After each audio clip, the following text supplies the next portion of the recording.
Kia ora, good afternoon everybody. I'll start with the latest on Cyclone Gabrielle. The Met Service continues to advise that things are likely to get worse before they get better, with more rain and severe winds forecast. Our advice remains unchanged. Be prepared, stay inside if you can, and have a plan in the event that you need to move. We're seeing the impact of the cyclone across the top of the North Island.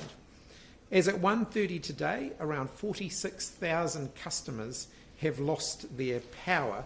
The bulk of these, around 24,000, are in Northland. Civil defence centres and shelters have been set up across the top of the North Island, and they are ready to use in the event that people have to evacuate. For Northland, Auckland, the Coromandel and the Bay of Plenty, the start of the year has been incredibly challenging. Extreme weather event has come on the back of extreme weather event.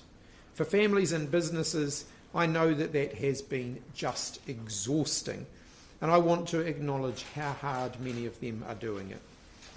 I also want to express my immense gratitude on behalf of all New Zealanders to our first responders and our emergency service workers, many of whom have hardly had a break this year. So to our local and national emergency management and civil defence staff, police and fire and ambulance workers, the New Zealand Defence Force, whānau order providers, our social support agencies, and the teams of volunteers and countless others, too numerous to mention, who have been out at all hours of the day and night to keep people safe over the last few weeks, and especially in the last few days as we've prepared for the cyclone. From the bottom of all of our hearts, we say thank you to you. Many people just haven't been able to catch a break. The need in the community is significant, and the effect of the repeated weather events has compounded that. Our social service agencies are stretched to capacity. So today I'm announcing a package of support for community social services in Auckland and other affected regions in the upper North Island to help ease some of that pressure so that they can continue with the task of supporting those most affected by the flooding and by the cyclone. Nearly 25,000 people have so far been assisted with food, clothing, shelter, bedding and accommodation. People have lost their homes and their vehicles. Families are facing additional challenges getting children back to school. And many families will be facing anxiety and distress from the significant disruption they've experienced.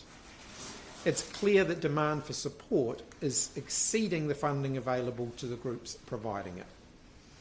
Today's $11.5 million package of measures will provide a significant boost to that, with additional funding for community groups to aid the thousands of families that are most in need.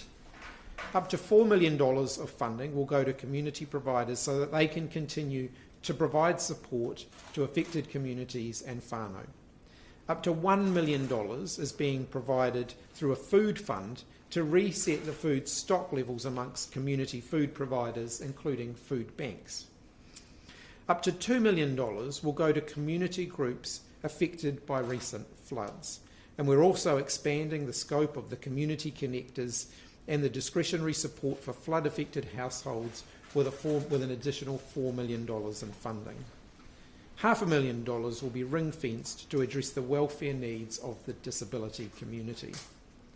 This comes on top of the direct financial support the government's already provided through the Auckland Mayoral Relief Fund, for businesses, the $1.1 million for the Auckland Mayoral Relief Fund, the $100,000 for the Thames Coromandel Relief Fund, funding for Enhanced Task Force Green to support the clean-up efforts, and over $14 million provided in civil defence payments.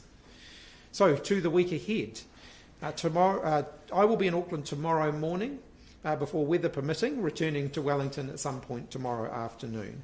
First thing tomorrow morning, I have a call with the British Prime Minister, Rishi Sunak, where the ratification of our Fair Trade Agreement is likely to be the top item of business. On Wednesday, I will be in Wellington and hope to deliver my statement on the government's priorities for the year to Parliament. Final arrangements around the sitting of Parliament are currently being discussed by the Business Committee, who are considering how best to adjust Parliament's program in the light of weather-related disruption. Wednesday, I also have a call with Prime Minister Trudeau of Canada, and I'll speak to the Wellington Women's Homelessness Trust fundraising dinner in the evening. On Thursday, I will be home in the Hutt Valley, where I'll be visiting Orongamai Marae, as well as the primary school that I attended many, many years ago, Waterloo Primary School, and I'll be outlining some plans that the government has to improve school attendance. In the afternoon, I'll be meeting with Her Royal Highness Princess Anne, the Princess Royal, at Government House. And on Friday, I hope to be back in Auckland again to talk with business leaders and those responding to weather events. Cyclone Gabrielle has thrown a spanner in the works over proceedings in the House, and as I've said, the Parliamentary Business Committee is deciding how best to adapt and accommodate that, and I'm sure there'll be further announcements from either the Speaker or the Leader of the House in due course. We're happy to open up for questions.